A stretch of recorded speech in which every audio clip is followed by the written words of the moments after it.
That's what Good morning, how we doing? Swan Falls still there?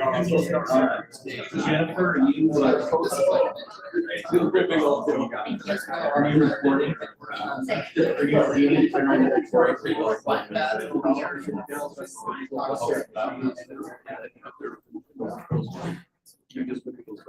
Okay. We're gonna reconvene the board meeting after our executive session. The next item on the agenda is approval of the agenda and approval of the minutes for meeting 7-23. Are there any changes to the agenda? Right? We're okay, Mr. Chairman. Okay, all right. Did anybody peruse the minutes that were provided to the board previously? Mr. Chairman, I've reviewed the minutes and I move to approve. I'll second. Okay, it's been moved and seconded. Any discussion or corrections? All in favor, say aye. Aye. Any opposed? Motion carries. Time for public comment. Is there, do we have a public comment? Did anybody sign up for public comment? Okay, I'm hearing no. The public's okay. All right, then. We're going to move on to number 5, the financial report. Neely. Good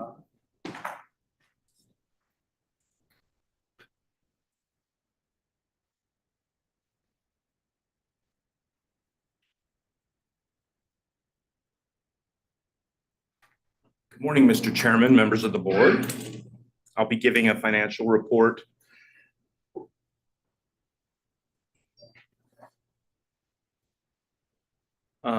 as of October 31st. Says I can't share, Jennifer.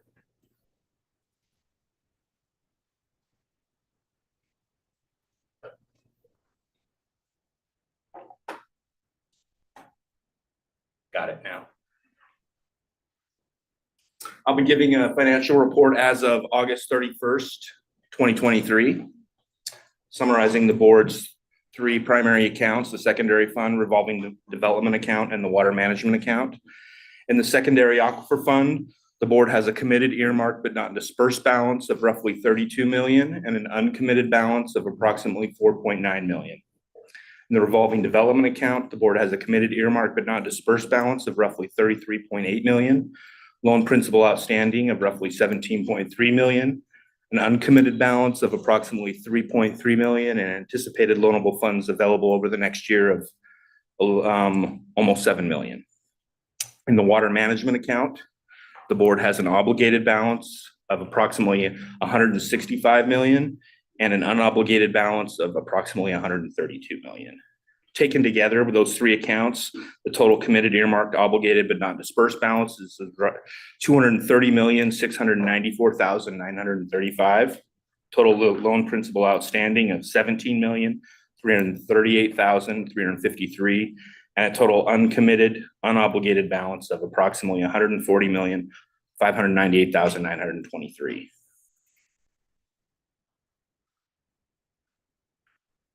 Below that, I've included a summary of the ARPA expenditures. You have a committed per House Bill 769 of approximately $100 million, a committed per SB 1181 of roughly $24,497,543, an expended balance of $75 million roughly. And you've obligated $55,450,464. Then you can see that unobligated balance of roughly -$6 million. And I know Brian Patton has spoke to you in the past about the ARPA funds and getting that language changed in the legislation. So that's why we have that -$6 million balance. I've included a couple notes here. I probably won't cover that first one because you're very familiar with the details of that first bullet. I would say that in the second bullet, the water management account unobligated balance includes that $150 million per House Bill 1181. Again, this is to be used for expenditures, loans, grants for water projects, including studies to address water sustainability, rehabilitate or improve aging infrastructure or support flood management. And again, this is where the legislature said 1/3 of those monies must go towards grants.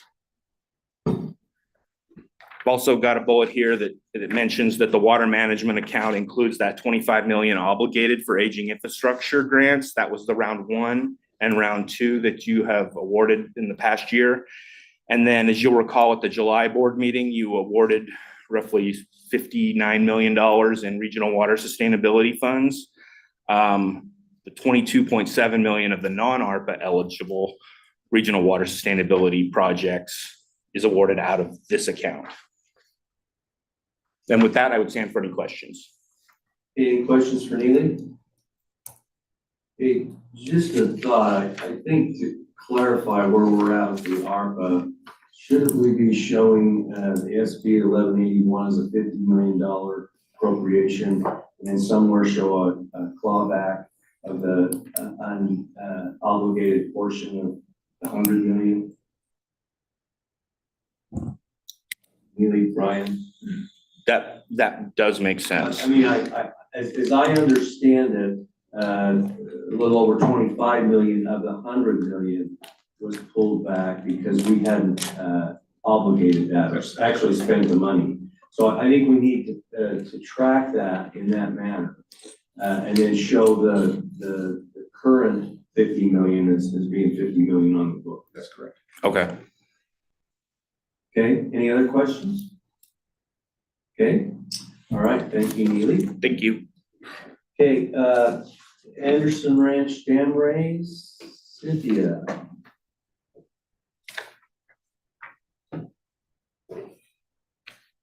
All right, good morning, Mr. Chairman, members of the board, director.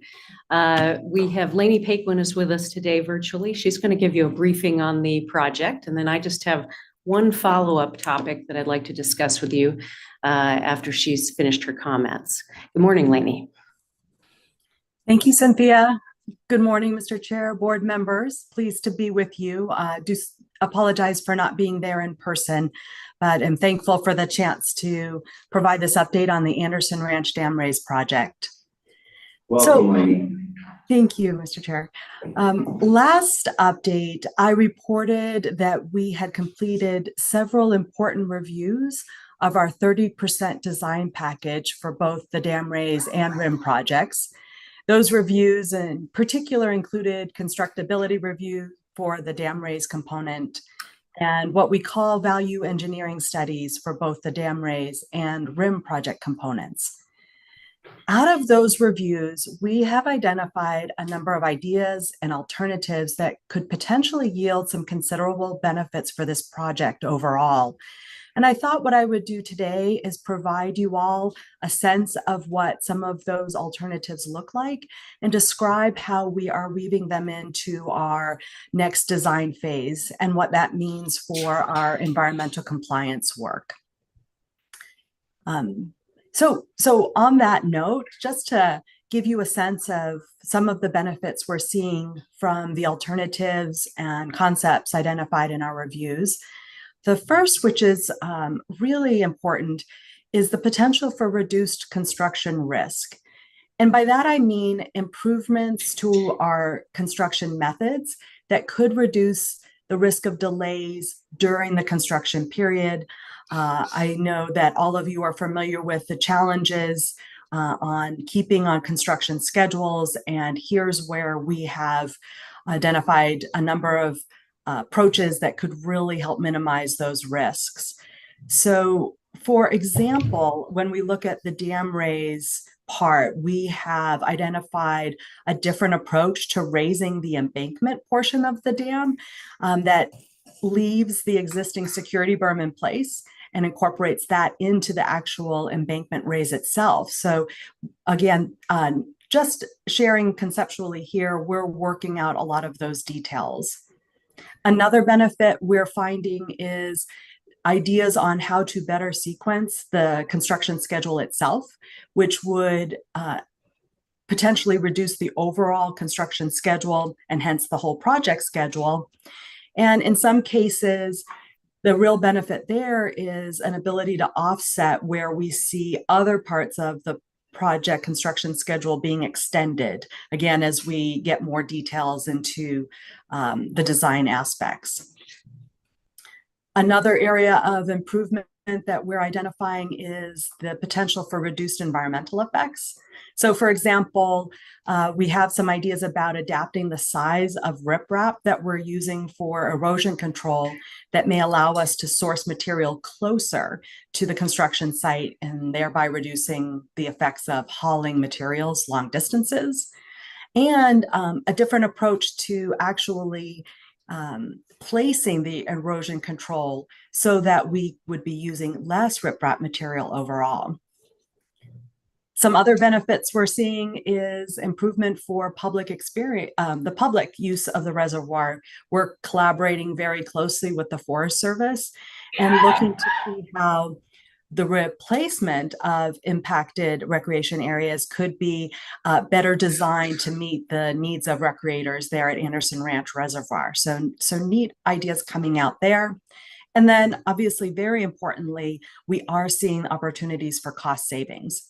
And as I've reported recently from our 30% design, we recognize that the total project cost has increased substantially or notably there. And so we are very much, as I've mentioned previously, looking to identify cost saving opportunities. And we're seeing that come out of these reviews. So what does that mean for design? Right now, our project team continues to actively evaluate these alternatives and further develop the concepts with the target of integrating them into our 60% design package. On our schedule, we do expect to see the design package, that 60% design, in January of 2024. That we're still on track for that schedule. At that time, we will have updated cost and schedule estimates. And I would look back to early in this project when we talked with you all about how reclamation looks at this percent design milestone approach that we take, and would just remind you all that as we progress to that 60% design milestone, we will see reduced uncertainty associated with our design that allows us to have increased confidence levels in those estimates, both for cost and schedule. So I will move to connect that update here to our NEPA process. I want to recognize that the environmental compliance staff continues to prepare for formally reinitiating NEPA, and that is done by publishing a supplemental draft environmental impact statement that will be published for public review and comment. And in particular, the environmental staff are engaged very closely with our design team and other subject matter experts to ensure that we have sufficient information about the alternatives and concepts that I just mentioned that came out of our reviews, so that we can clearly describe our proposed action and evaluate the effects of that proposed action. So along with preparing the 60% design, working through preparing our environmental compliance is a primary focus of our activities. We recognize how important it is to work through this process, the way we can engage with the public and other stakeholders, and recognize the importance that comes out of our agency decision with a record of decision, and how important that is to the state for your decision making as well. So we are really thinking a lot about the schedule. Today, we're still tracking our schedule to initiate NEPA in the fall and winter of 2023 here. But I do want to recognize that we may need to update that schedule given the work that we are doing right now on design. So I don't have an updated schedule proposal for you all today, but what I will say is that we continue to coordinate very closely with the state's project team, with Cynthia and you all, to make sure that we're discussing and evaluating schedule and any impacts there. So my hope is to be able to either confirm our current schedule or provide you an updated schedule here in the near term. So with that update, I do welcome any questions you have for me. Board members, any questions for Laney? I think we're good. Thank you. Thank you so much. Okay, all right. All right. How much more reporting do you have for us? Not very much, but I do, Mr. Chairman, members of the board, want to build on Laney's comments about the schedule and some of the work that's going on. For our part, we have been, or I have been corresponding recently with some of the parties that are interested in learning more about the board's plans for allocation of the space. And so I just wanted to bring to your attention today the idea that we might want to move that forward, particularly recognizing the schedule that Reclamation's laying out. I think we want to, in terms of both the water right and developing that framework and interaction with potential future space holders. Ideally, we keep that in line with the schedule and the Reclamation's objectives for issuance of a record of decision sometime later in 2024.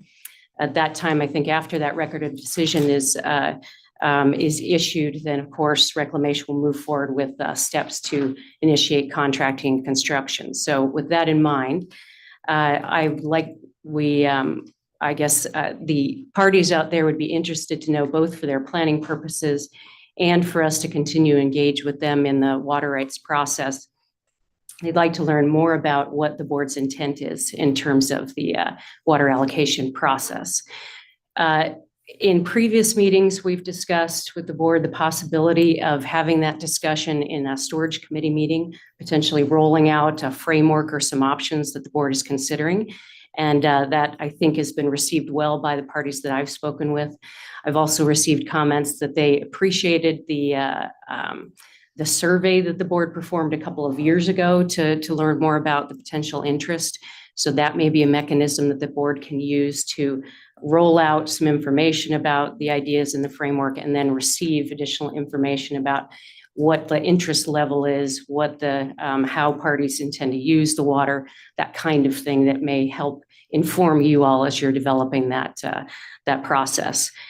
So I guess I was looking for direction from you all today with regard to how to move that forward, and would suggest that perhaps a storage committee meeting sometime in the first quarter of next year, I'd say after the January meeting, would be a good goal to try and put together some sort of framework to put out to the public, and then potentially follow that on with a survey or some sort of information request from people to get responses and to allow them to process the information that's produced by the board and take that back internally for them to evaluate. So with that, I just thought I would get your input, your initial reaction, and we'll continue that process from a staffing level. Hey, any questions for Cynthia? Hey, we will look forward to working with the water storage committee and give them the task of solving this problem. Thank you. All right, thank you. Next up, Priest Lake Dam modification update. Mike, good to see you, Mike. Long time no see. We have a.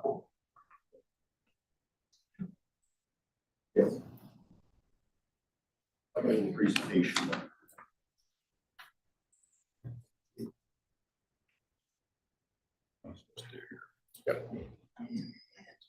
I need training.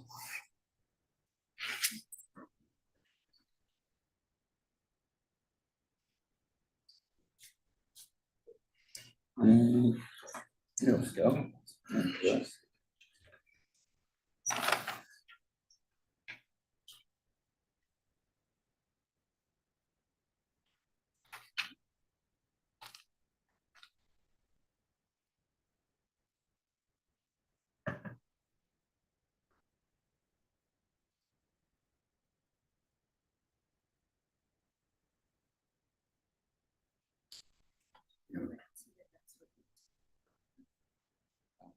So cool. Okay, Chairman Raybould, members of the board and Director Weaver. It's good to be here today. especially with the Priest Lake Outlet Dam Improvement Project, because it's pretty much all good news today, which is, I don't think you've seen me bring that in a while. So this is a good one. Okay, so North Bank Civil and Marine, that's the construction company that we have contracted with to complete the project. Work is currently underway. This right here is a photograph that was taken about a week and a half ago. And I think it's also been sent around a little bit. I think a few people have seen it. I got a request for a photograph at a similar point in the project from last time. It's pretty hard to find anything that looks like this at all, that you can even tell that anything that's happened. So I can come up with something like that, and I probably will. But like I say, this is about a week and a half ago. I was up there 2 days ago, and this entire site now has got a dewatering system on it. While I was up there, they began testing the dewatering system. That's going to take them a few days to make sure that it's doing everything it's supposed to. There is a little more work to be done on the dewatering system. I'll talk about that in a minute so that you know what we're doing up there. So just want to go through project status. Basically, the project is a little teeny tiny bit ahead of schedule. Now, I do have to tell you that this schedule is really tight. The original schedule only had a couple of days of float time. I think we're up to 3 days of float time. And that is all going to be consumed by the expert witnesses coming up. So when the expert witnesses come up to work on that, there will be no float time left. Maybe we can get some. I'll talk about that in a second. I want to talk about the bypass and dewatering system because that's looking pretty good. Timeline, and then of course, time for questions. So let's see, as I said before, project is about a day ahead of schedule. We did some work with them to make sure that they could do as much as possible without getting into the water before the November 1st in-water work date. And so they were able to get a little bit ahead of the schedule then. Now, they ran into a little bit of a problem, and we thought for a while they were going to be behind schedule, which is a problem because we don't have any flow, but we're back ahead of schedule again. Okay, bypass system is substantially complete, at least the flume portion is, and that's this. Okay, this flume here is the thing that you saw from the air. It takes water from gates 2, 3, and 4, bypasses the entire construction site. You remember the previous construction company had problems with water that was infiltrating through the gravel and underneath. This just bypasses the construction site. You still need water control surfaces. They're still going to be sinking about a half a dozen wells to keep all of the groundwater. This is a place that groundwater from the surroundings are coming on in all the time. You need something to keep that out. So we're going to be drilling 6 wells out there over the next couple of weeks. And unfortunately, the progress of those is going to depend a little bit on how quickly Mother Nature wants to drain the soil for us. So there's a little bit of that we have to worry about. There's some variability there. Okay, so I want to go back to this here. You can see that what they've got there is just a pond liner, and I'll show you what it looks like underneath this here in the next couple of slides. But they've got a pond liner that allows that to bypass. And right there, right up next to the dam, you might remember that one of the problems that we had was that water was leaking up underneath this new slab that the previous contractor put in, leaking underneath that, and then bypassing, going on around the dam, and it was eroding soil from underneath the dam. If you can see there, they put sheet piles in. They're dewatering this, so there's going to be no water that can get through there and on into that area. So that's how they're solving that problem. You can see a little bit more of it here. Let's see. I understand that this is supposed to give me a pointer right there. Those are road plates that are right on top of it. I'll show you over here too for those of so you don't have to crane your neck. But we've got these road plates on top of it, right out in the front there. So that area there's nothing under it, no water, nothing like that. It's dewatered. So that's how we're keeping the water out from underneath this. This right here is what the pond liner goes into. You see, putting the pond liner down. Like I say, this all happened about a week and a half ago. They got most of this done in a day. You can't really tell, but this is where their road so that they can access their work is well, it is now. One thing about this is the previous contractor had a lot of equipment in the water. This contractor does not. Okay, once all of this stuff is done, no more equipment gets into the water. Everything is being done from a crane or other equipment from outside, so they don't have to go through the water and muck it up, cause turbidity, which can be a very big environmental problem. This avoids that during the actual construction. So. And this is the original picture that I showed you. Like I say, 2 days ago, I was up there when they began the testing of this. So far, everything's going well. No disasters yet, so everything's looking pretty good. Okay, this is the timeline that they've got.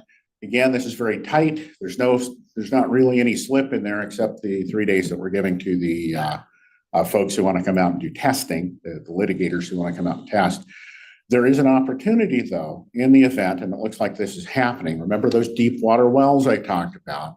If we can get those built and drained more quickly, and that's going to be Mother Nature will dictate a lot of that.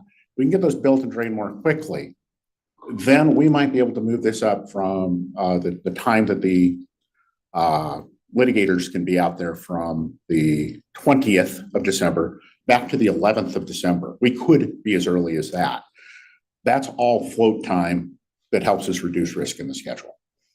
So anyway, if that happens, of course, this whole schedule gets to slip back a little bit. We got a little bit more time in here, reduce risk that the project won't be completed this year. And let's see. Any questions for the board? Questions, board members? King, Chairman. So in the repair work on the slab on the stuff the previous contractor worked on, do you feel pretty confident that that's going to be successful? We're not going to have to start over on the work they did? Mr. Chair, Mr. Stevenson, we have done quite a bit of work on that to make sure that that will be adequate. The worst case is that sometime in the future, we might have to come back and resurface some of that. That would not have to happen immediately. It might even be 10 or 20 years down the road. That will be built into our operations plan for the dam to check for that and monitor that. Other questions? Brian, Just real quick, Mike, the neighboring property owners are okay, and they're probably want you out of there when you say you're gonna be out. The neighboring property owners actually were quite good to work with. They definitely knew what they wanted. They've been around this before. They definitely knew what to ask. But they have been very good to work with. I understand that they kind of don't see any reason to go out there until this project is done. So I have not actually, I understand that they haven't been out there to the site since November 1st, since the project began. But so far, everything seems to be good with them. okay. Anything else? Good report. Glad to hear it. Good news always helps. Yeah. All right. Thank you very much. Let us know if you need anything from us. You know, well, sir. Yeah. Okay. All right. Okay. Oh, you get to just stay right where you are. Okay. Yes, sir. We're on to the Mountain Home Air Force Base Water Resilience Project. Okay, so we're not as far along in this process, but we're on a tight schedule. We currently are finalizing contract negotiations with Mountain Home Air Force Base with IMCO. That's the company that the selection committee selected, with IMCO to design, build, and test a water transmission system.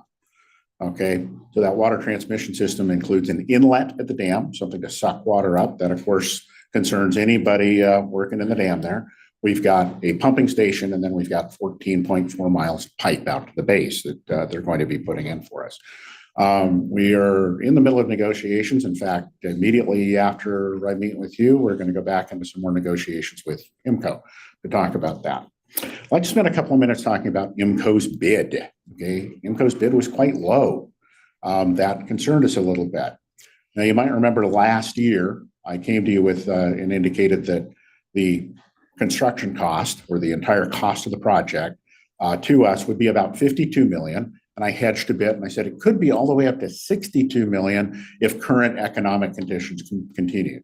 Remember, we had a lot of inflation, really hard to get contractors, that kind of a thing. Looks like that's abated a bit. That $52 million included engineering costs, costs of surveying work, costs of owner's advisor, costs of a whole bunch of stuff, in addition to what we're asking IMCO to do. The engineer's estimate for IMCO, or for what IMCO is going to be doing, was $38 million. IMCO came in at just a little over 26 million. So when you come in at 2/3 the cost, the engineering estimate, you need to do due diligence. And I want to be really clear here. We have no concerns at all that IMCO can do the job. That is not a concern that we've got. IMCO, and I should say the IMCO team, because we've got IMCO and Stantec and all of that doing this work for us. No concern about that. We just want to make really sure that the job they bid is a job that the U.S. Air Force is going to accept in 3 years. And so we're going through with a fine-tooth comb right now with them, making sure that that's the case. Let's see, water rights. We're still working on water rights right now. At the moment, I think the hot topic is converting or obtaining and developing winter water rights for Mountain Home to be able to use, for the Air Force Base to be able to use. I don't think we've got any huge glitches there. We've got, the usual glitches. Easements and rights of way, we're still working with BLM, Mountain Home Highway District, Idaho Transportation Department. Of course, we're working with Simplot and other landholders to make sure that we've got the easements that we need. Personally, I'd hope that we would have had them by now.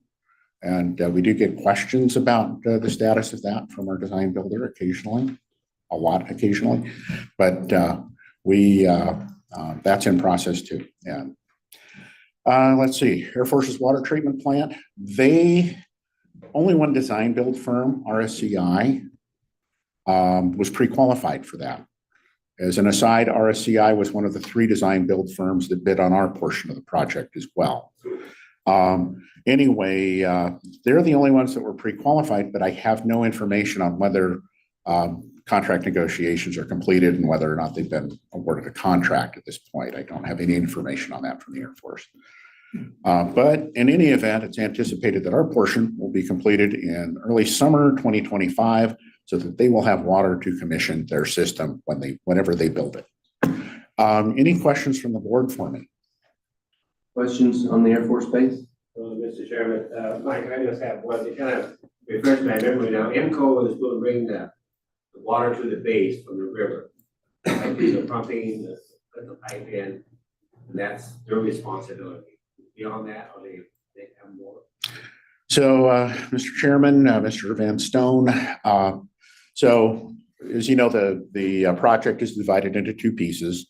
The Air Force is building a water treatment plant, and we're building everything that gets water out of the reservoir and to that water treatment plant. IMCO, IMCO is actually a coalition of companies. Stantec is their designer that they've got on it. IMCO itself is actually the construction firm, but they will be responsibility for providing a design. And then once that design is complete, actually building the thing, and then they will be responsible for testing it to make sure that it meets everybody's standards. Did that answer your question, sir? Yeah. How many feet or miles is that? It comes out to 14.4 miles, although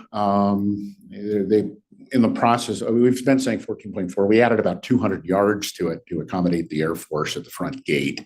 So it may be about 14.6 in reality, but. The size of pipe is 22?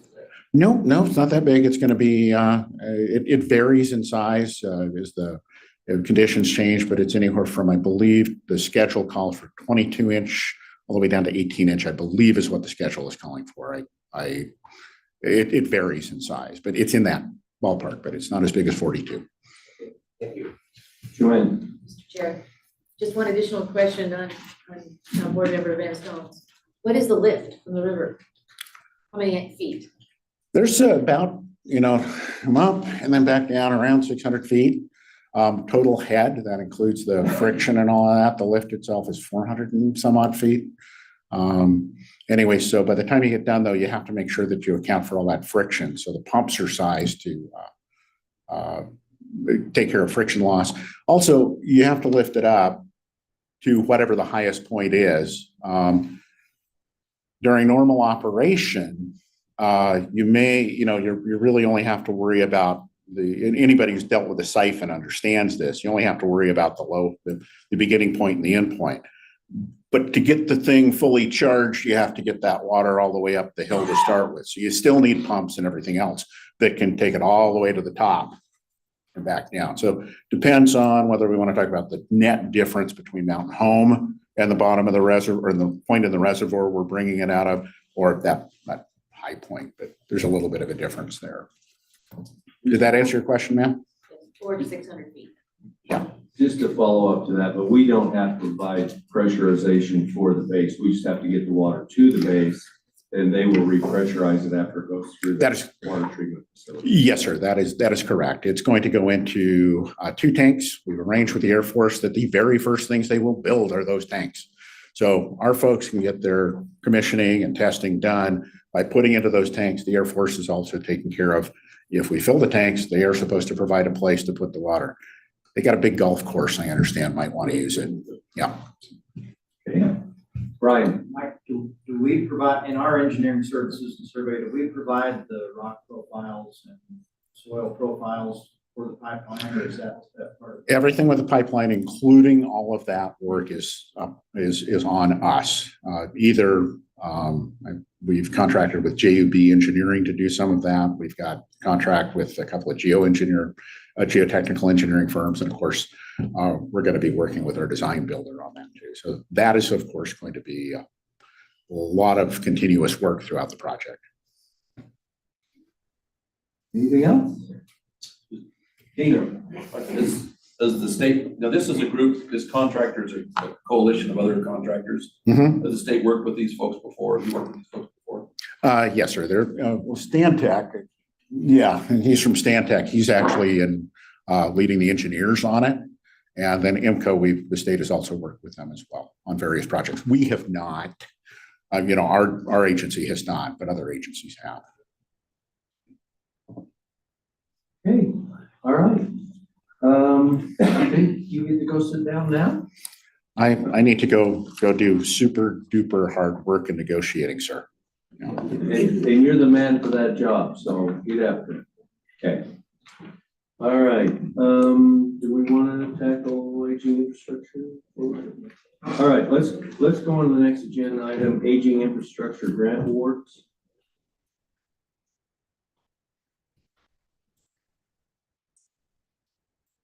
Thank you, Mr. Chairman.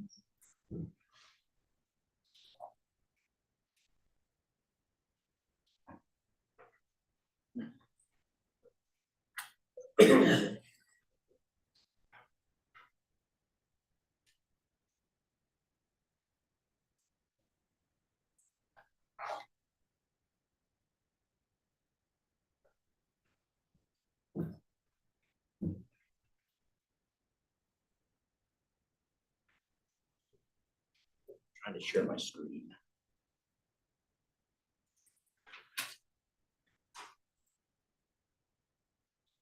There we go. Good morning, Mr. Chairman, members of the board. At the end of this update, you'll be asked to consider a resolution to award round 3 aging infrastructure grant awards.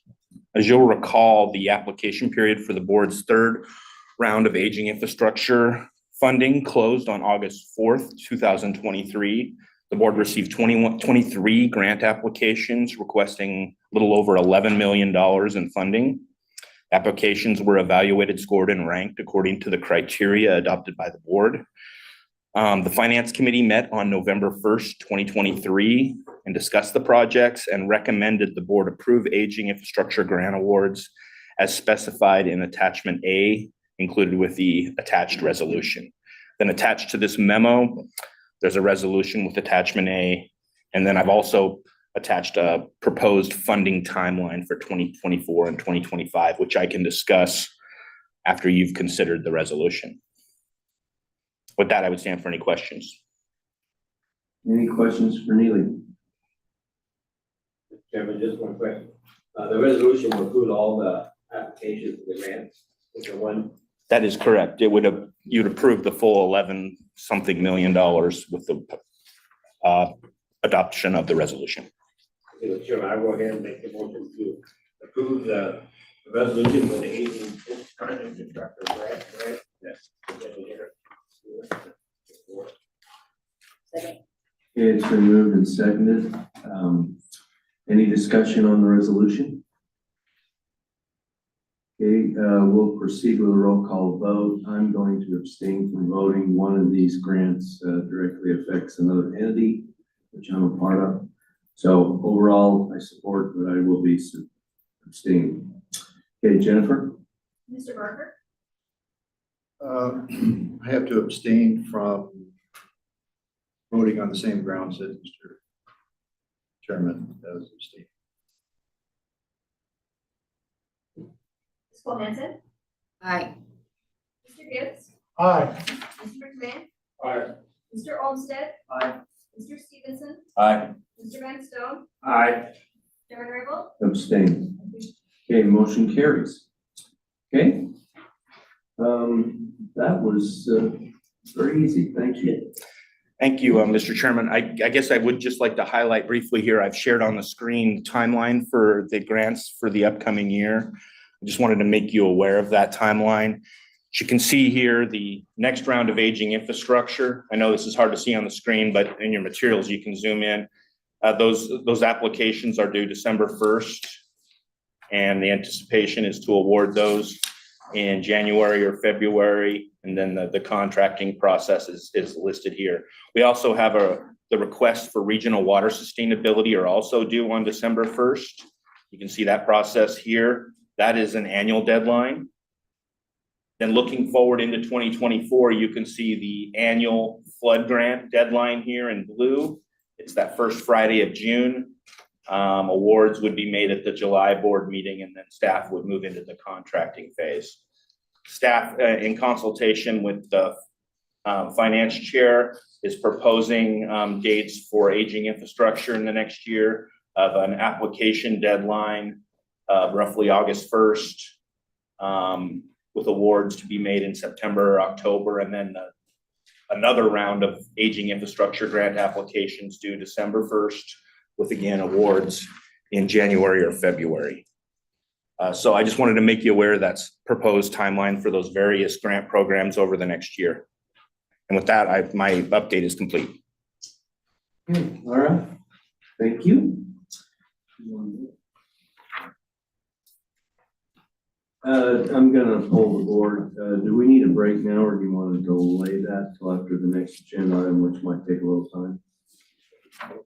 No, we have a break. Okay, all right. If the board's okay, we will continue. We'll move on to regional water sustainability project. Get the on the road.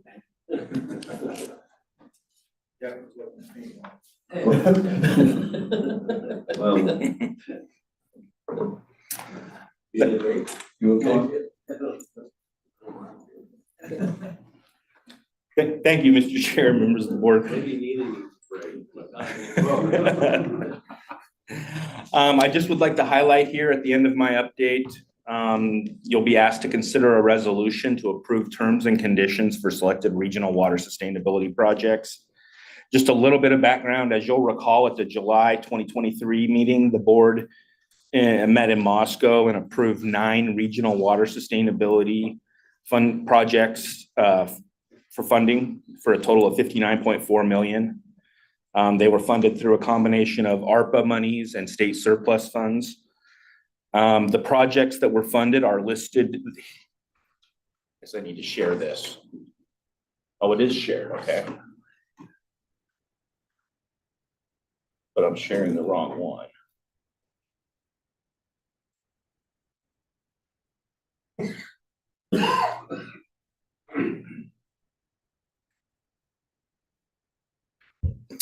The projects that the board funded are here listed 1 through 9. You can see those projects that are listed in bold. Those are the ones that we'll be discussing today. In the past, when the board adopted that resolution in July, they directed staff to work with project sponsors of each of these to develop appropriate contract terms and conditions to be brought back to the board for approval. So that's what staff's doing today for those projects listed here in bold: the City of Nampa, the North Fremont Canal System, the Treasure Valley Water Supply Study, and the Lost Valley Reservoir Enlargement. Staff discussed terms and conditions that had been developed with the Finance Committee on November 1st, 2023. And those are included in attachment A of the resolution attached to this memo. So with that, I would stand for any questions about the attached resolution. What I would like to highlight is one of these entities, Lost Valley Reservoir Enlargement project, is requesting some exceptions to the staff proposed terms and conditions.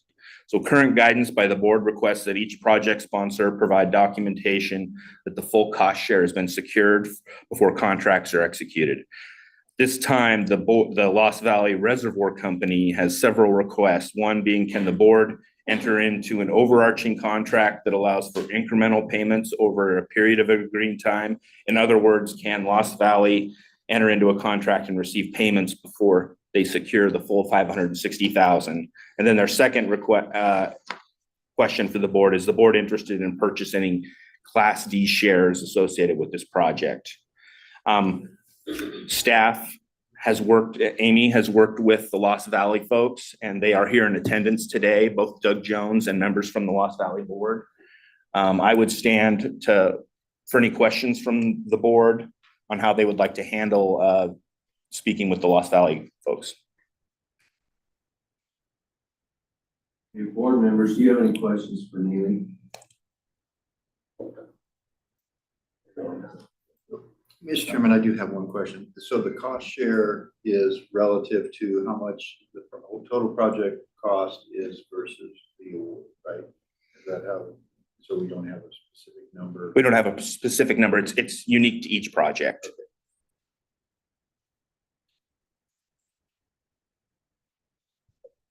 Okay,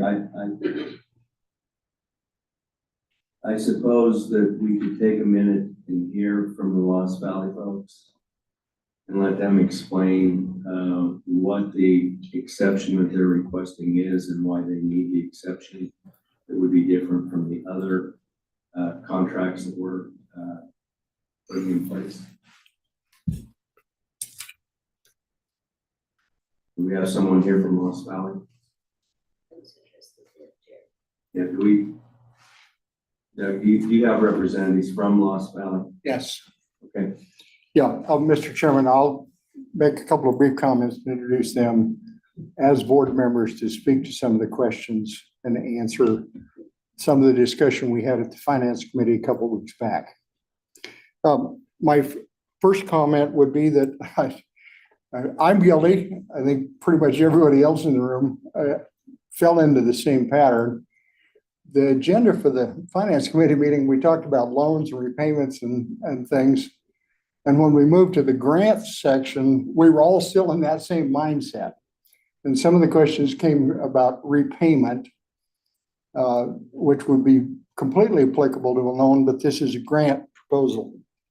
The second thing, I did not intentionally didn't reveal who our contractors were. But I want to do that today so the board can maybe feel more comfortable that we will get where we need to be with this. Our engineering contractor is QRS, and that may be a name that you're not familiar with, but that's Quadrant Engineering, who has merged and changed the name. I know Quadrant's done quite a bit of work for the board. They've done all the engineering work on this piece and have already done some of the fall field work that needed to be done. That's who the engineering people are. The EIS consultant is Sundance Consulting out of Eastern Idaho. And again, they are a known commodity. Sundance did the EIS for Anderson Ranch Reservoir, the preliminary, and was able to turn that around in a year. They're well qualified, and they will subcontract some of the pieces of that out to various other people, some of whom are actually in the room. So having said that and giving you a little bit of introduction, let me introduce the two board members that are here that will talk about the financing and how we want to do this to move forward with incremental drawdown of our grant. We have the board chairman, Dale Barton, and board member Irv Lean. And this is only a 3-person board, so you've got a majority of the board here in the room this morning.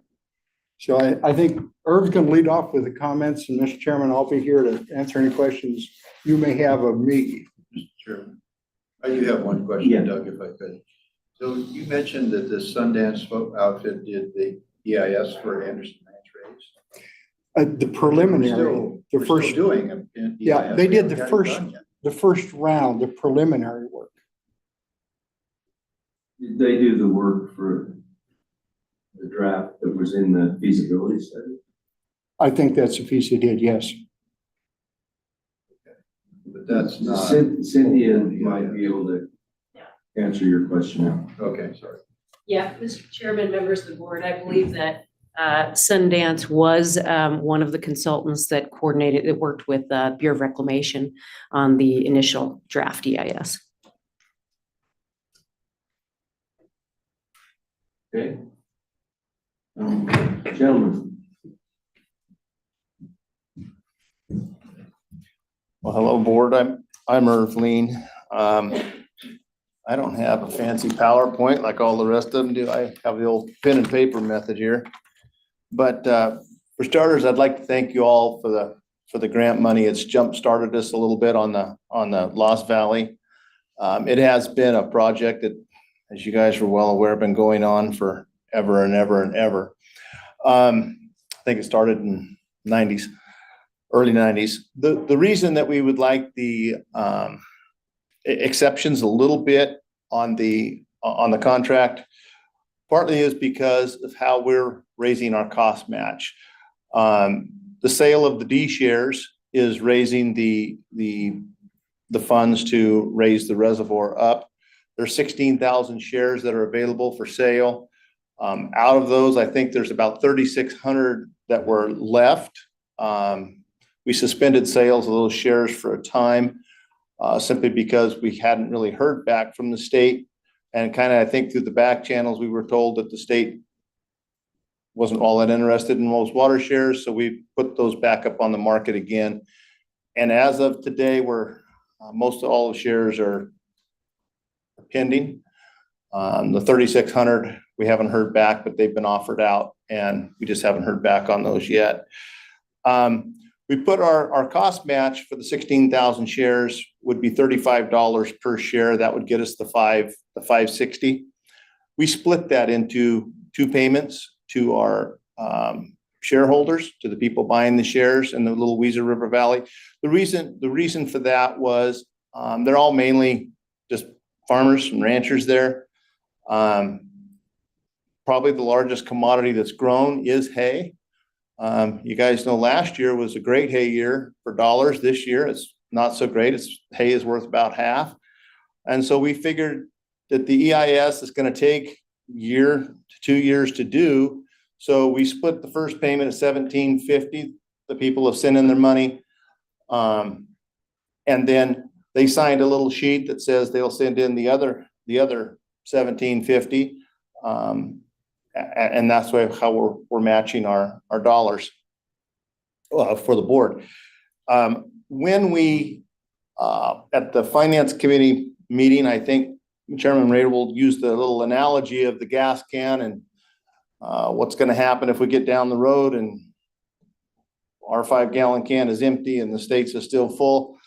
That other $1,750 comes in, and that's where our 5 gallons is full from, is from that other payment. So that's why we were asking for the grant money to be put out in increments, you might say, maybe 2 to 3 increments, simply because as the state puts up their money and we put up our money, it's an equal match. It's an equal match. So nobody's on the hook for anything, and our shareholders are committed. So this project will go through. With the EIS taking year to 2 years, and it is winter, we can spread that $17.50 per share out amongst our farmers and rancher folks, people that have bought the shares. Let me see here. What else do I have to say? The contractors that we're using, the Sundance and the Quadrant or QRS, or whatever they're known as, those are a pay as we go type of contracts. It's not like we're going to do it for X amount of dollars. They've given us estimates because it's not every project's a little bit different and every project takes its own little life. It's not like all size 5 shoes fit all 5th graders.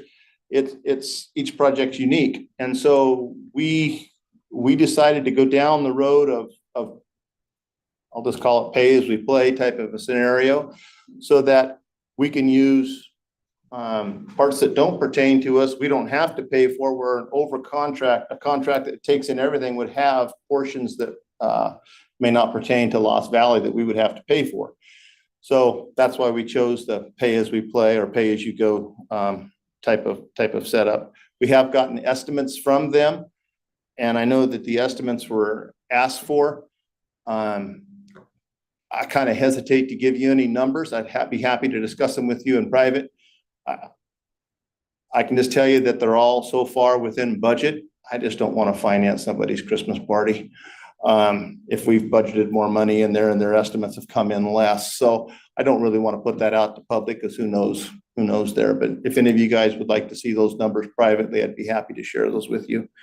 But in conclusion, that's basically why we wanted basically the terms would be, we'll put up, let me just throw numbers out of the hat here. I think we have close to 185 or 190 or $200,000 sitting in that little account of share money.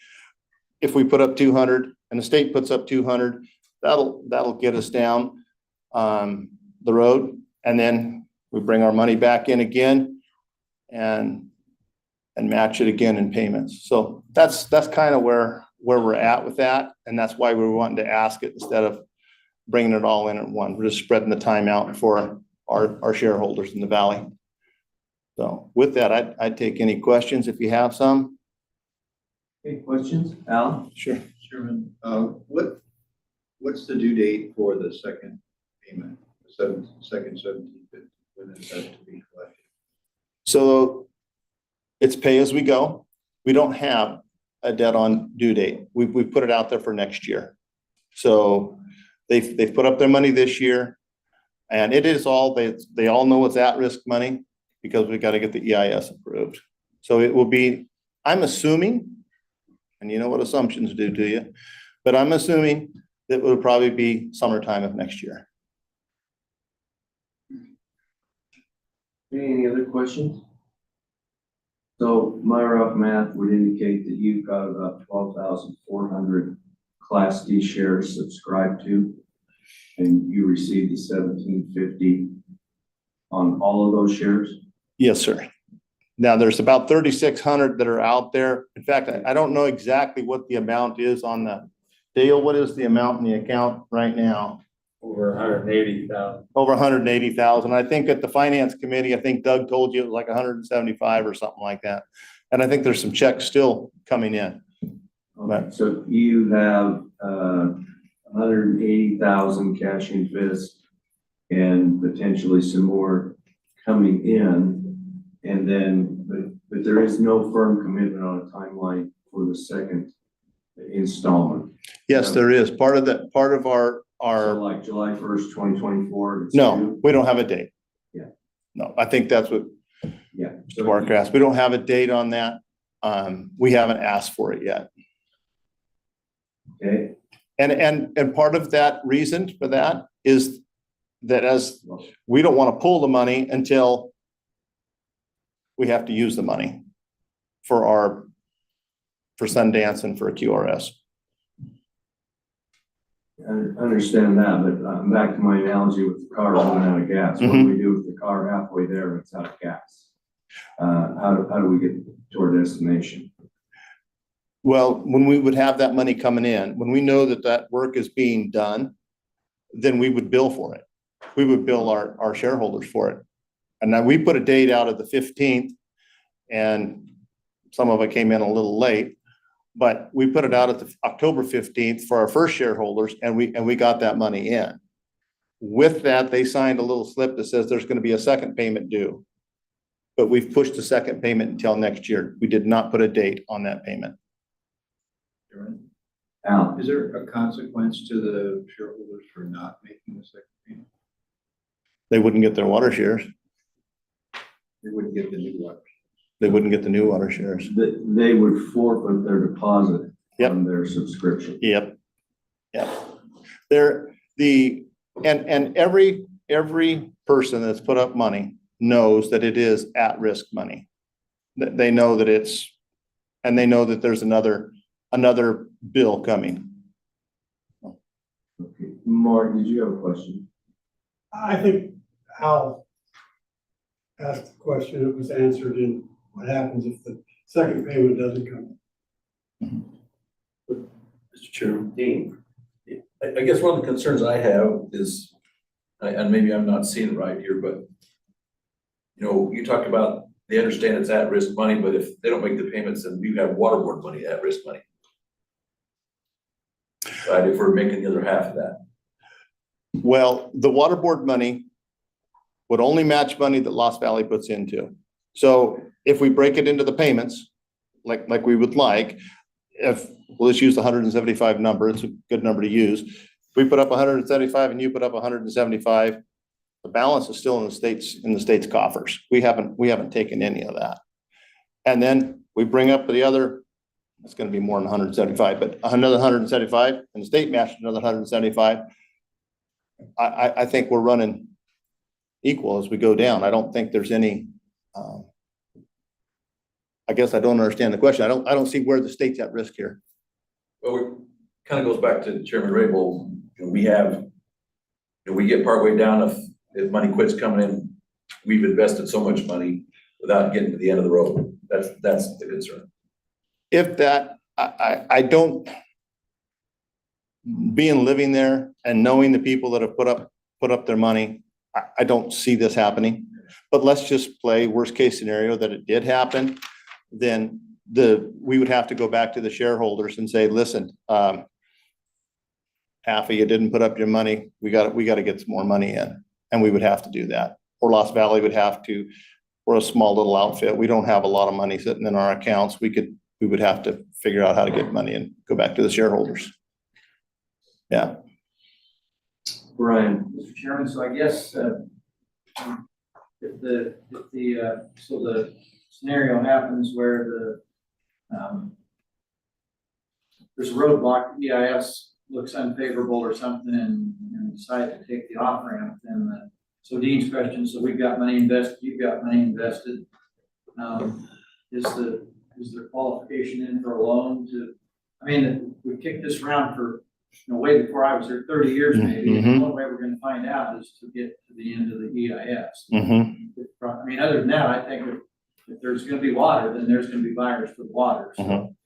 somehow we've got to find out if the EIS is gonna pass. And, I think the legislature wants us to find out. I think we want to find out. And so, we're taking a little bit of risk, but I do think that, something can be worked out. If there is a loss to the water board that, a loan be used. So maybe is that feasible? just to clarify, Brian, is what you're proposing is that if we do this, allocation of the grant in tranches with matching monies available, and then if the further matching monies don't come forth, then Lost Valley would commit to repay the water board for the portion of the grant that the water board had issued to that date. That's what I was proposing. How else is it? Mr. Chair, Joanne? I would take it one step further, and instead of repaying the money that was granted, if you don't come up with the match for some reason, but rather we finish out the EIS and whatever portion that you did not collect, because it doesn't even look like you've collected the first half from the complete, if you do the math, you don't, We haven't sold them all. yes, but even on the ones that you haven't sold, the math doesn't work. So, so either way, I guess my proposal would be that we fund the whole, the EIS is what we need. We need to know whether or not we can go forward with the dam raise or not. And so I'm wondering if we should maybe possibly entertain an option to loan the money, should they not come through with it, so we can get to the end point. Okay, so that's another thought. Would Lost Valley entertain, should they not collect the money from their subscribers, that we have a provision that money would be loaned to Lost Valley and they would be obligated to paying that back. They could pay it back with subscriber money when that money did in fact come, but that would assure the board that the EIS could be completed and that the grant portion wouldn't be at risk of hanging out there in limbo. Well, I guess I'm only one member of the board here, but that'd be a question we'd probably need to ask Dale as well. But I would think that we're trying to sell all the water right there in that valley. And we've had inquiries from the eastern side of the state. And I know that we've said right now, no. So I know we can get the money. That if we sold it over there, we're just trying to keep the water in that little Weezer River Valley right there. But I think let's just play worst case here. Worst case, we could sell the water over to the eastern side of the state and have your money and have the matching funds, let's say. Okay. And it would just work. It would just work like it's supposed to work without going through any other hoops.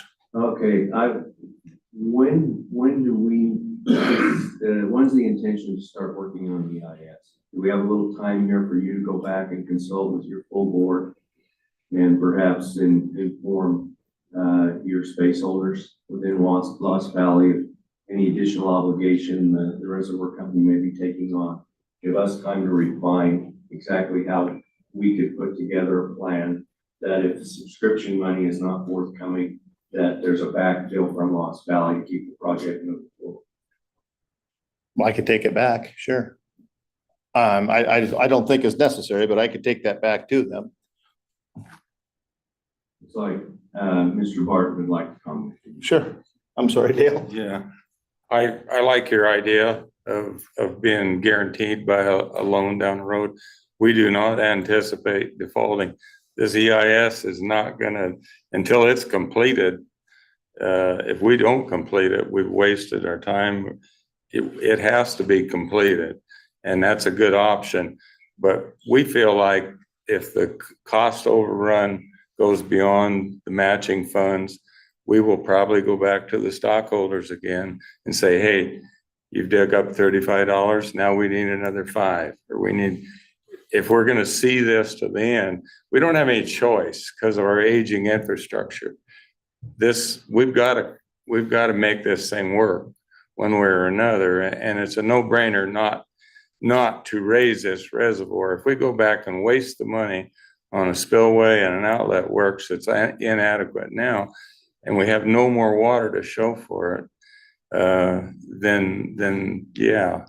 But we went at it in a different way than what you're normally used to with an irrigation district, a large district, large canal companies. We went back and got real dollars. We didn't float a loan to match your funds. We went back and got real dollars and got people to commit to the raising of the reservoir. And so that's where we're at. And the people we're dealing with are honest people. But I like your idea of having that loan that could go on down the road to the construction loan if we needed to guarantee that we're going to finish this project. I think that's a valid thing. I do too, but yeah. I think it's plan B, but I don't anticipate us going to plan B. No. That's how I feel in my heart of hearts, if I could just say that. We just have to market that last 4,000 shares we got to get it marketed, and then all the numbers come together. And right now, our preliminary numbers from Sundance and Quadrant are right in that range. And if we're a few dollars short, we aren't going to come back here and go through this matching fund process again. We're probably just going to go to the growers and the stockholders and finish it up. I mean, you can't waste what we've already done. We can't waste $35 and not see it through. It's just not going to happen. Okay, what kind of an entity is Lost Valley? Is it a private corporation? Yeah, we're a corp. So you can decide to take on indebtedness without a vote of the space holders.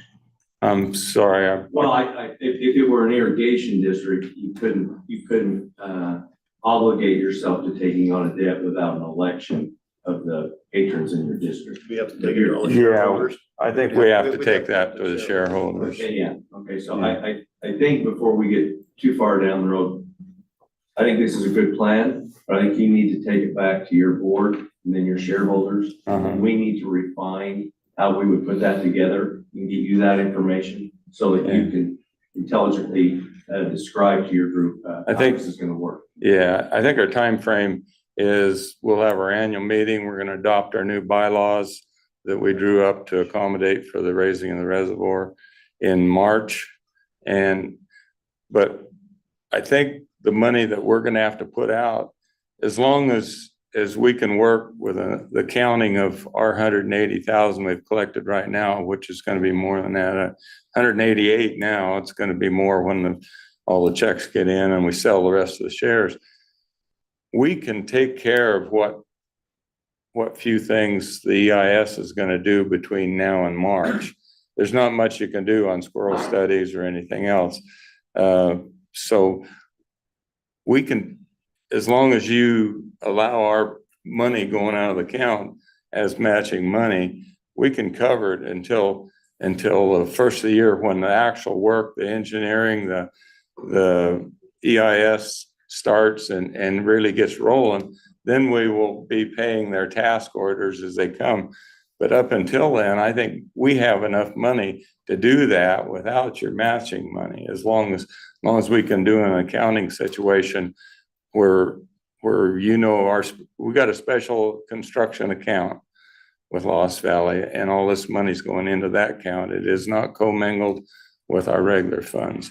And so that's where we are there, as far as if we can't come to agreement on doing it in your increment payments until after the first of the year, we're gonna, no more than is going on right now with EIS, we can cover those. Mr. Chair, Yes. I just want to clarify that my proposal was just for the pre-construction costs. Right. It being planned Right. for pre-construction costs. Yeah, no problem. Basically, to get us through the EIS. Yes. Yes. Yeah, a half an EIS doesn't do anybody. No. No. Yeah. So are the subscribers you have already all existing shareholders, or are you getting money from outside? Well, there's a few new ones, but all of us board members are buying new shares. We got a pretty big stake in it right off the bat, so we aren't ready to bail on this thing at all. I mean, yeah, we are bringing in new water users. In the area. Yeah. Okay. That's important. Yeah, I would echo that you keep water in your basin, that'd be the best. Dean. Mr. Chairman, what did you ask of the people, the subscribers, how much have they had to pay up front? $17.50, half of the 35. So they're gonna pay 35, that's what their initial subscription. They signed a voucher when they sent their money in, saying that it was asked, they realize it's at-risk money for the EIS and the preliminary engineering. And everybody that's put their 17 is signed a voucher, so that they're on the hook for the other 17. We run it by our attorney is Andy Waldera. He's doing our new bylaws. And so he put his 2 bits into into this voucher we sent out with each bill, so. Okay, we will, as quickly as we can, put together, how we would structure, a loan guarantee, if you will, from Lost Valley and get that to you so you can take it to your people. And then, when you act on that, then we can have our next meeting, or need be a special meeting, to approve that and move forward with this grant. Okay, that's, yeah, but basically I would like that to be Plan B, and Plan A is just the payments. So that would work, but it's probably all wrapped up into one document. Yes. Okay, I understand. Okay. Perfect. Thank All you. right, thank you, gentlemen. Any more questions? I think we're good. Thank you. Thank you. Thanks for being here today. Help us get this worked out. Okay, Neely. Thank you, Mr. Chairman. I would highlight that I have shared on the screen the resolution for your consideration. It's a little over one page. The now therefores are now therefore be it resolved, the board approves terms and conditions for selected regional water sustainability priority list projects as specified in that attachment A. And then now therefore be it further resolved that contracts for these projects will also contain standard board conditions and other project specific terms and conditions not specified in this resolution. Really just giving staff some flexibility to add in additional terms and conditions that may be needed without having to come back before the board, but it's nothing specific is anticipated. With that, I would stand for questions and let you consider the resolution. Mr. Chairman, would it be appropriate to move to approve the resolution, but striking the Lost Valley from the Exhibit A until we get the rest of the terms and conditions worked out with him? I think that's kind of what we've decided to do here today, if that's your motion. It is. Is there a second? Second. Okay, any discussion on the adoption of the resolution? Let's do a roll call, Jennifer. Mr. Barker? Aye. Ms. Cole-Hansen? Aye. Mr. Gibbs? Aye. Mr. McMahon? Aye. Mr. Olmstead? Aye. Mr. Stevenson? Aye. Mr. Van Stone? Aye. And Chairman Raybould? Aye. Okay, motion carries. Okay, are we still good, board? You want to press on? Mr. Chairman, I need to break and take the director on. All right, we'll take 5, which will probably turn into 10. All right, we're in recess.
Okay, Mr. Pat, next item on the agenda is the loan program. Loan program, Justin Ferguson has a couple of items to bring to you related to the loan program.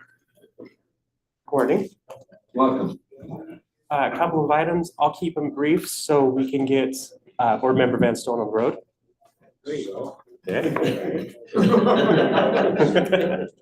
So first up, I've got a loan for Marsh Center Irrigation Company, formed in 1869. They're looking to replace 2,700 feet of open canal converted to pipe to get rid of seepage loss. The total project came in at 1.125 million. Of that, oh no, I apologize. The project cost came in at 1.02 million. Of that, they've secured 900,000 in EQIP grants and 225,000 in an agricultural best practice grant via the Portland Soil and Water District for 1.125 million, or 115% of total project costs. So really, the loan will act as a bridge loan for the year. They're aiming to have it done. And I've got Mr. Egan on the line. They want to have it done before the irrigation season, but we're looking at a 2-year term on repayment just in case. But the total obligation would be 700,000 on a 2-year term at 8.5%. Okay, questions for Justin?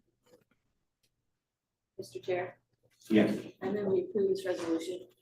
Okay, it's been moved and seconded. Any discussion?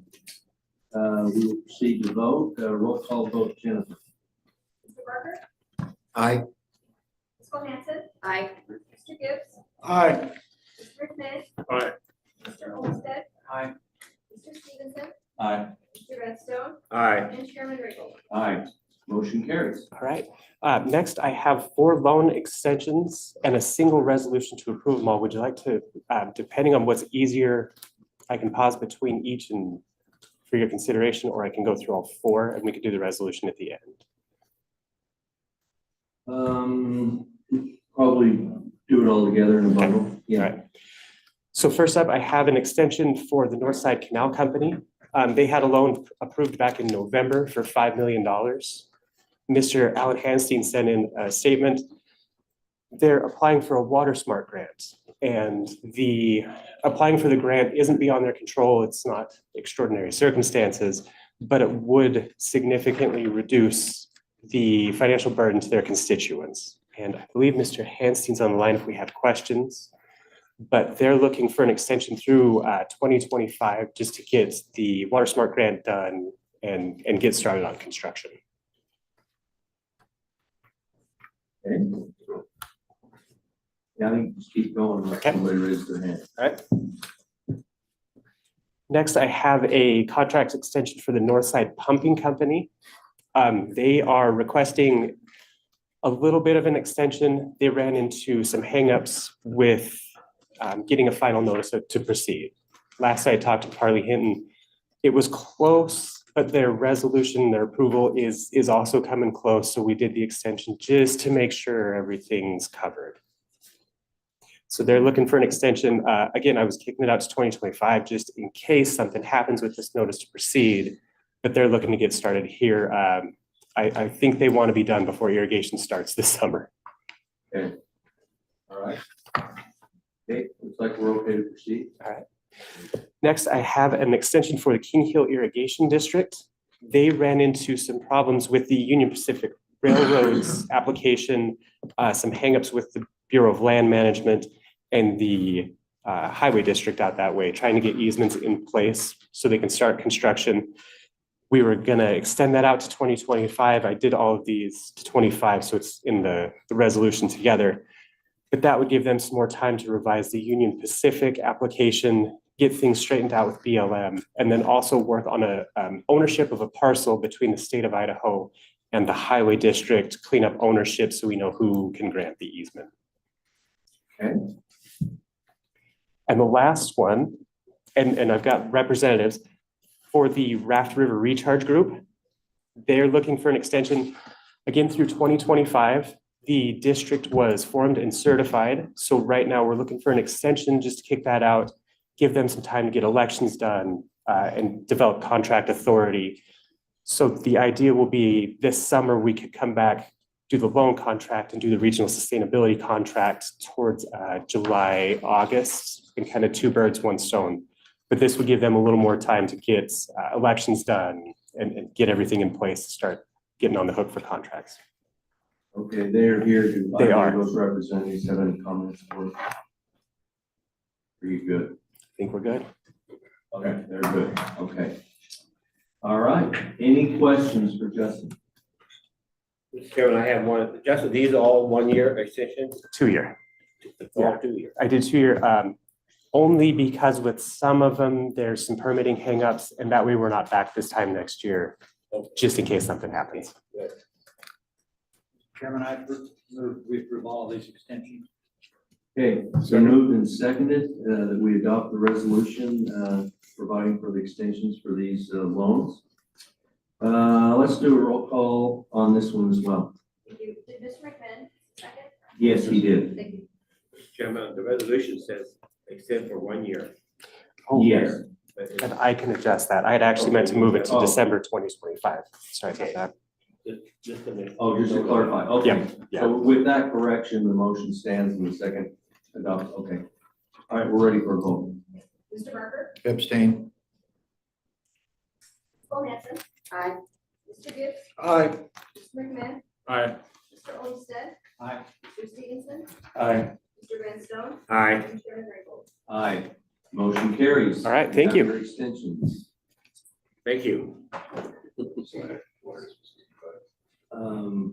Yeah, the next agenda item is Water District 65. Do you have any comments, Mr. Director? Or I think we're going to defer that until we have further clarity on those Yeah, amendments to their procedures. Mr. Chairman, members of the board, just wanted to let you know that I have been working with Mary Condon, Program Coordinator for the Water Supply Bank, and Neil Shippey, who's the Water Master for Water District 65.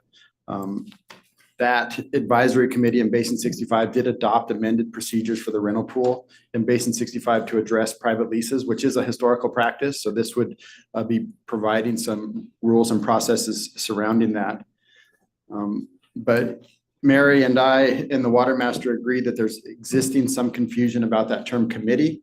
The term local committee is defined in rule. This procedures that have been submitted use the term committee, but also rental pool committee. And then there's also the question of the advisory committee for Water District 65, which currently has the authority for carrying out the rental pool procedures. So Mary and the Water Master are agreeable to continuing to work on this and just clarify that in the procedures and bring something back to the board here in the near future. They are hoping to have these procedures in place next year to carry out private leases. So there's a little bit of urgency with it, but we certainly have enough time to clean them up. So with that preamble, I guess I would recommend that the board wait to consider these procedures until we've had some cleaning up. Okay, any board member object to delaying action on these rental pool procedures? Seeing none, I think that's the appropriate course. Thank you, Mr. Director.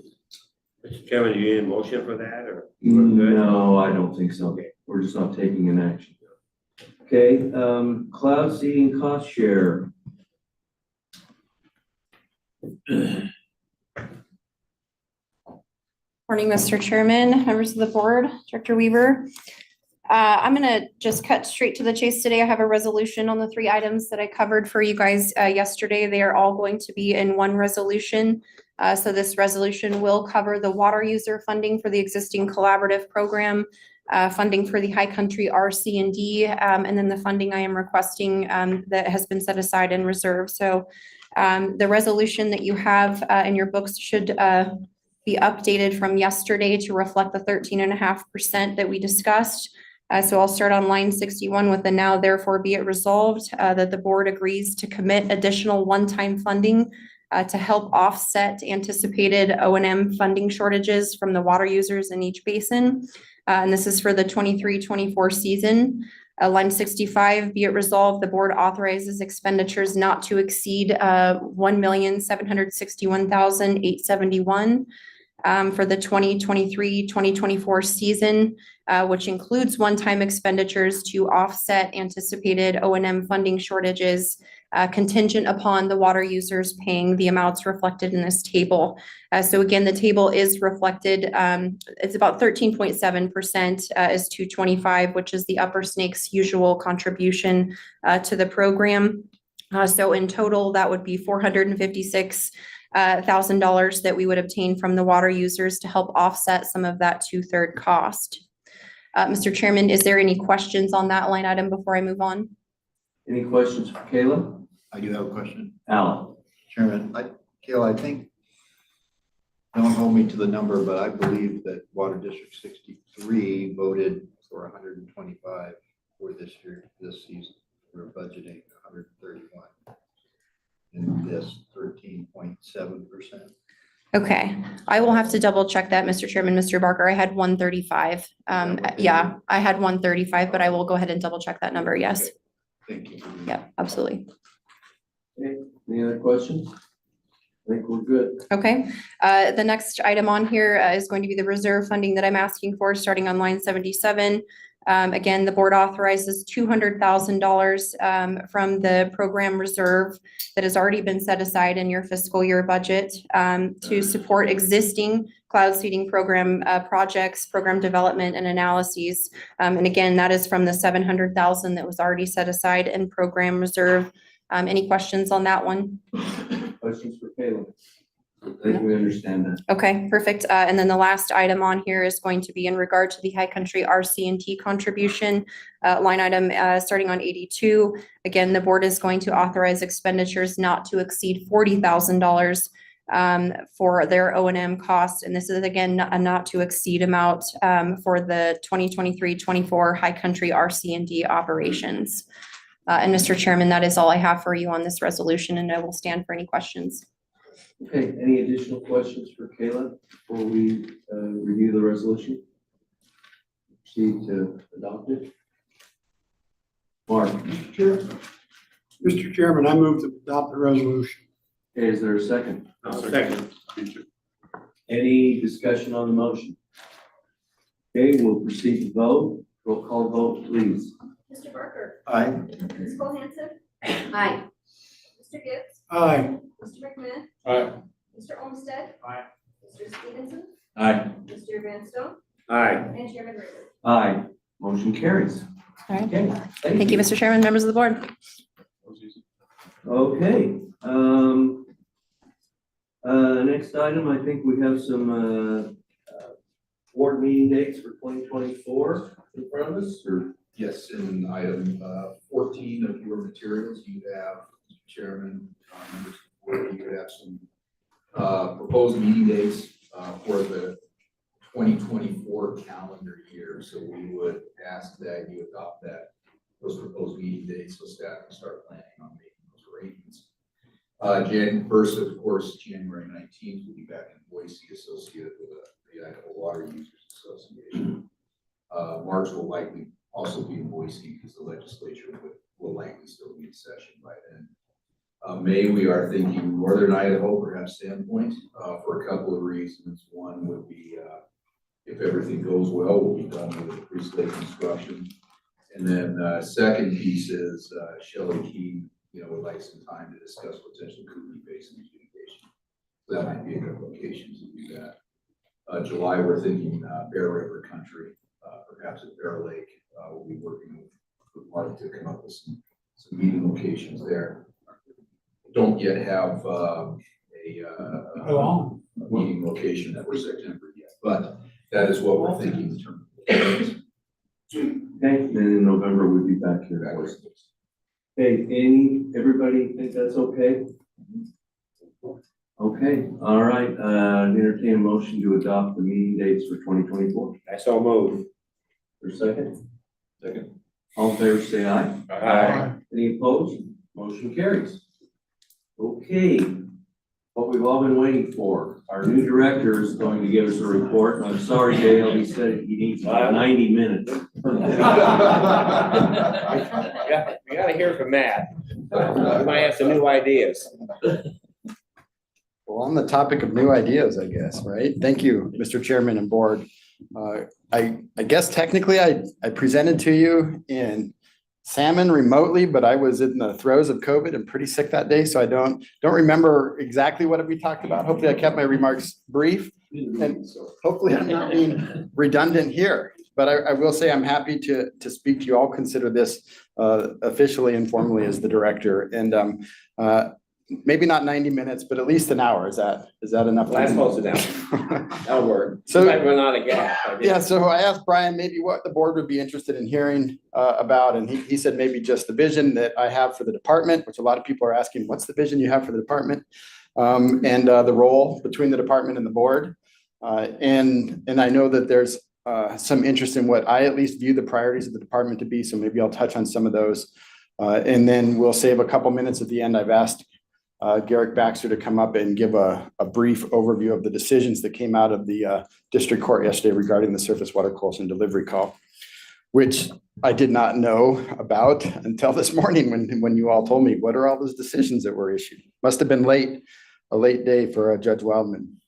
So I did interview to be director in 2018 when Governor Little came into the position, and that was an interesting interview process. I haven't experienced anything like it before or since.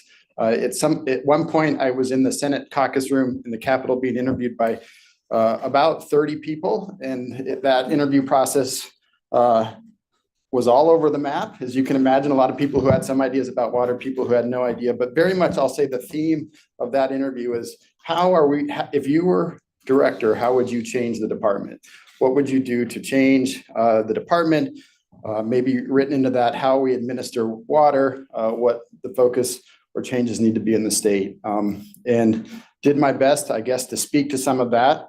Not well, because I didn't get the job. And luckily we got another 4 years of Director Spackman, and he did a lot of good work during that time. So fast forward to 2023, and I again was interviewed by a smaller group this time to be director. This was in the governor's PR room, for lack of an official term for that. And I was interviewed by the governor, the lieutenant governor, and the chief of staff, and then the policy director, Jamie Neal. And this was a very different interview in tone, and this was very much an interview by people that understood, in detail what the department and the board is doing, what their mission and authorities are, and the value, I think, in maintaining the status quo and being committed, I think, in large part to a lot of the work that the board is doing now in providing money for projects and aquifer sustainability. And so I kind of view myself perhaps a little bit as a status quo selection by the governor, maintaining the work that the department is doing, which I think by and large, with perhaps the exception of conjunctive management on the Eastern Snake Plain, that the state is supportive of what the department does and the board does. So kind of initially, I've done some reorganization. I think everyone knows that Brian Patton now has a new role as deputy director at the department. He'll continue in his role as executive manager to this board, but will also oversee the responsibilities of the planning and project bureaus and the technical services bureaus. And perhaps another assignment, which we'll announce later, perhaps not, still working on some of the organization. So there are still a few other organizational pieces to fall into place. Don't chase him away. Well, we agree in that sentiment. And then Shelley Keene is the other deputy director, and he is overseeing water allocations, which is the bureau that he grew up in. He was hired on by the department full-time, I believe, in 1992, and worked predominantly in that bureau doing water right work, and is certainly one of the experts in the state regarding water allocation. He'll also continue in his current role of overseeing regional operations, and then he's assuming a new role as our IT operations leader. And just on a quick tangent, that is developed into a pretty big need we have right now. This isn't the time or place, I think, to go into some of the details and struggles we're having with IT and IT support right now, but some of it is significant. Our database that maintains all of our water right records was migrated from legacy database and workflow processes last year into a new Laserfish state-of-the-art document management system, which crashed on us 6 weeks ago. Now that document management system is completely controlled and operated by the Office of Information Technology Services. There was an intermittent power cut to that server bank that hosted our Laserfish. And 6 weeks later, we're still waiting for them to recover all of the documents that were contained in that database. And, we're working through that with OITS, trying to understand how this happened. How can we prevent setbacks like this from happening in the future? So I will just say that, again, IT is a issue of concern right now, but I believe Shelley Keene is absolutely the right person to kind of lead the department in that effort. So another focus right out of the gate, and I've been saying this to a lot of people, is to get completely staffed, or at least have vacancy levels that existed at the department before COVID. So ever since COVID hit, the department has really struggled to be at full force, for a variety of reasons. Some had to do with the pandemic. Some have had to do with, I think, just managing these new generations of scientists and engineers. And some of it has to do with some of the business software that was implemented, Luma, that was implemented on June 30th, which practically put a hiring freeze on all state agencies for 2 months, as we worked through to develop, I won't say expertise, but understanding of how to get through those systems. So I want to get back to where we're fully staffed here. We have more work than we can do when we are fully staffed. So it's just really important that we get as many people at the agency we can. And I'm more or less committed to maintaining the same staffing levels in all of our programs that existed before I became director, maybe with some slight changes to them. So in the first 2 months, I became director and got COVID. The second week, the Quagga saga started. And so those operated a lot of my bandwidth there for the first 3 or 4 weeks.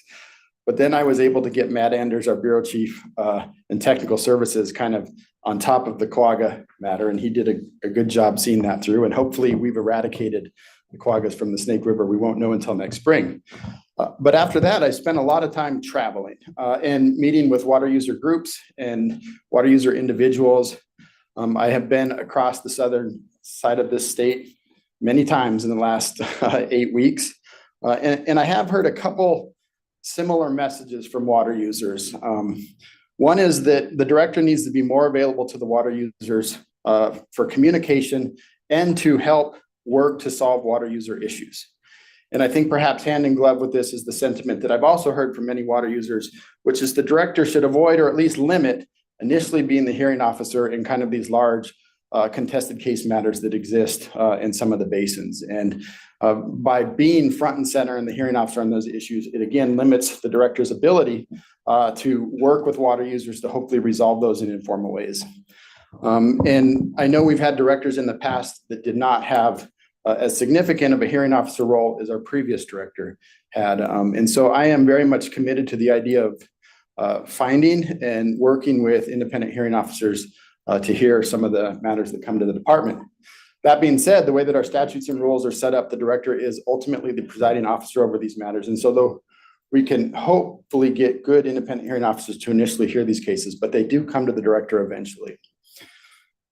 And then finally, you can imagine that I hear this a lot in in eastern Idaho, but there's a lot of concern right now, certainly amongst groundwater users, that Idaho is not finding the right balance right now between priority administration and maximizing the use of the state's water resources. And I was getting pretty pointed questions on this topic when I met with the Eastern Idaho Water Rights Coalition last week or the week before. And I think people are frustrated because this is such a difficult matter, right? We do kind of have these dueling, I don't know if you call them objectives or dueling requirements, but we do need to administer our water in priority. And following the Snake River Basin adjudication, that's one of the biggest growth areas at the department, is standing up or modifying water districts to carry out priority administration. And at least on the Eastern Snake Plain and in basins tributary to the Eastern Snake Plain, that involves conjunctive management. So priority administration of groundwater and surface water. But it also includes bringing one basin into priority administration with another where that hasn't historically happened. And so that results in a disruption to water users. So, I'm thinking of the Portneuf River Basin where they have been now administered in priority with the Snake River for a couple of years. And that has resulted in pretty dramatic change to a lot of the senior water users in the Portneuf River. And so we have to administer water rights in priority because of the SRBA, because of conjunctive management, because of declining groundwater resources. This is just a point of tension and conflict in the state that we're working through right now. But we also know that there's, the need to maximize the use of the water resources. And so we've got to find that balance. And I don't think a director can say broadly across the state, this is the balance that's going to exist. I think you've got to evaluate that on a case-by-case basis. Specifically in delivery calls, there have been instances where facts have been presented and the director has had to make hard decisions of where do we draw lines with respect to conjunctive management to find that balance between optimizing the use of the resource and honoring the prior appropriation and the property rights that go along with those priority dates. And so I think of a matter like Rangan delivery call, where the Great Rift, what do we call that? A hydrogeologic feature on the ESPA that became a boundary for the participation in that delivery call. And I think that's an example of, when you're presented with a set of facts, you find your way forward in balancing those two interests. So that segues a little bit into the priorities that I have at the department. And again, I'll just say these are kind of initial priorities. All programs at the agency are critical to meeting statutory obligations and the public need. And so I'm always a little bit leery to identify priority areas because I'm afraid people that are doing good work in the other programs might say, well, why aren't I a priority? And I do just want to emphasize that we have more work than we can do with the resources we have. Everyone at the department is doing good work, but we do have some priority areas just based on the interest in the public and in the legislature.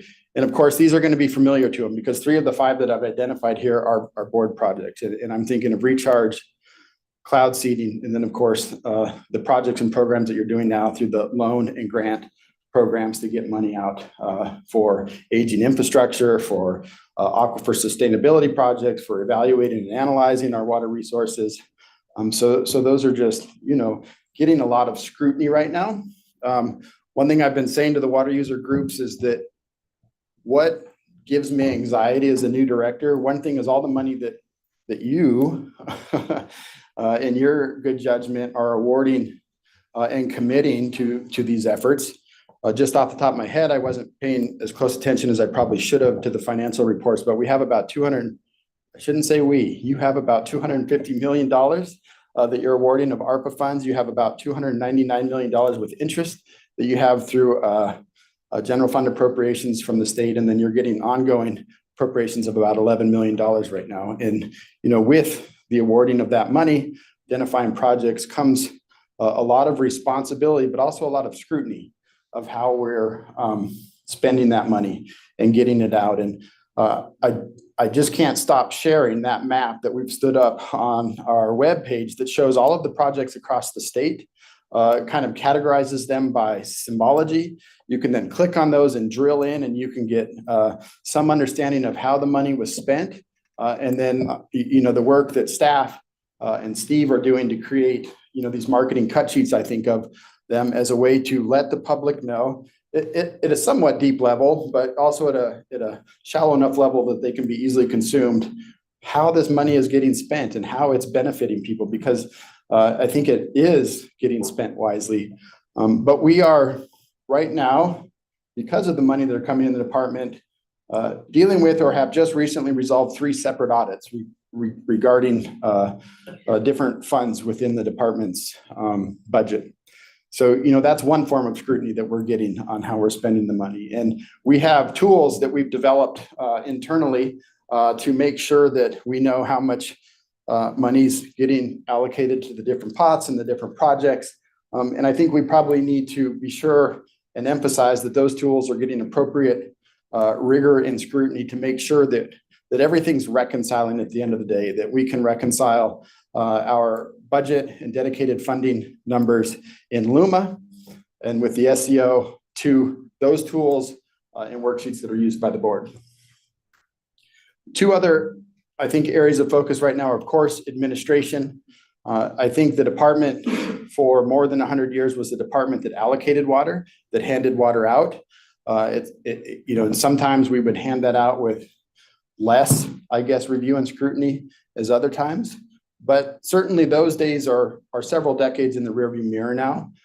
Handing out water in the basins that still are open for appropriation is certainly a much more standardized and rigorous and scrutinized process now than it has been in the past.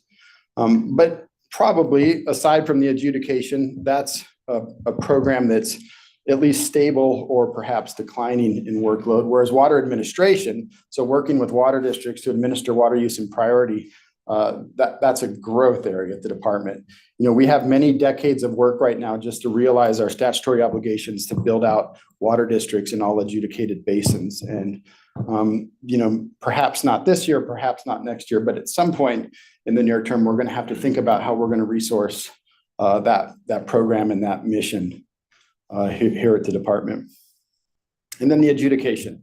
Of course, fundamental to good administration is understanding everyone's property right, how much water they can use, where they can use it. You can't have a well-functioning water district if you don't have properly adjudicated water rights. So, I'm hopeful and I continue to say that Garrick and I kind of go back and forth on this, that Idaho will beat Montana in having all of its basins fully adjudicated.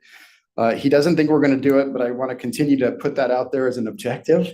I think it's something that can be done, hopefully in my tenure as director, because hopefully that lasts more than just a few years. But that's something that, at least in my professional career, I think we could see achieved in the state and be one of the, if not the first, one of the first states in the West to fully adjudicate all of their administrable water rights. So that's certainly a priority. I'm hopeful that when we do meet, if we do meet in Sandpoint or in Northern Idaho next year, there will, if not already have been enacted legislation supporting adjudication in the Kootenai River Basin, at least we're well on our way to having all of the public support we need to see that achieved in the next session. So not many people perhaps on this board remember in 2010, 2011, there was an initiative launched internally in the department to focus on knocking down the licensing backlog in the department's water allocation processes. And Director Spackman issued a memo that some people, I say, bristled at because it reassigned people for an undefined commitment to see that backlog reduced. And so there were people in groups that had not traditionally done water allocations work that were now finding themselves doing water right work. And I think in hindsight, many of those people saw that that was a really valuable opportunity, because if you don't understand the water right processes at the department, you're missing just a fundamental piece of what we do at the department. So I always viewed that as a real opportunity for folks to get a 6 to 18 month kind of crash course in doing water right work at the department. So this memo goes out. I've actually looked at it recently, and 10, 12, 14 people are identified to be going into the water rights section to work on this backlog issue. And I was the one person that was going the other direction. And so I got assigned to the Idaho Water Resource Board to help as an engineering consultant, I'll say, to the work that the board was doing. And I really valued that 2 or 3 year period of time that I had supporting the board. I was doing some of the initial water supply evaluation work on recharge, working on getting the water right applications to the permit phase that the department had, or that the board had submitted. And so, because of that experience and because of my experience working with Technical Services Bureau, I just have a lot of affinity for what the board does in the programs. And, the board has grown significantly in its duties and responsibilities during my tenure as deputy director. And I just want you to know that the department and certainly myself are committed to getting the resources that the board needs to carry out these programs that clearly are seen across the state as just being critical to meeting the needs and ensuring, as our mission says that we should, that the water is sufficient and being sustainably managed to meet all of our existing and future economic and ecological needs. So maybe conclude there. If there's any questions, happy to take them. Otherwise, I'll ask Mr. Baxter to come up. Any questions for Director Weaver? Very good report. Glad to have you aboard. Thank you. Okay, Brian. Question, but just, congratulations to Matt, Brian, and Shelley, and how much we all appreciate all of you and your staff. I mean, you make us look pretty good. Thank you. It's a tall order, though. The governor made a good choice. More to work with than some of us than others. Well, that's why we only meet every other month. That's as much as Brian said. See, everybody here's got hair. I'm sorry, but. Okay, Gary. All right, Mr. Chairman, members of the board.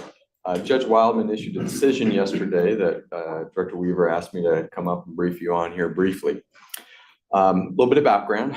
Back in 2022, the Surface Water Coalition came to the department and alleged that the groundwater districts had failed to comply with their obligations associated with the 2016 settlement agreement, right? This was the big settlement agreement entered into between the Surface Water Coalition and the groundwater districts. You know, some of you might recall that that settlement agreement calls for districts to reduce groundwater diversions by 240,000 acre feet annually. Now, IGWA, or the Surface Water Coalition, alleged that IGWA did not meet that obligation in 2021 and asked the director to take action on that. The director ultimately held a hearing, and at that hearing, IGWA raised two arguments. Number one, IGWA argued that the 240,000 acre foot obligation was not an annual obligation, but one that could be averaged over many years.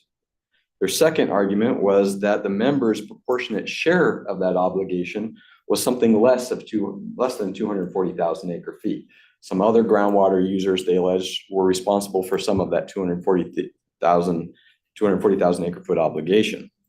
Now, ultimately, the director disagreed with IGWA's position and found that based on the plain language of the agreement, the obligation was an annual obligation that couldn't be averaged for 240,000 acre feet, and only those parties that signed on to the agreement were obligated for that amount.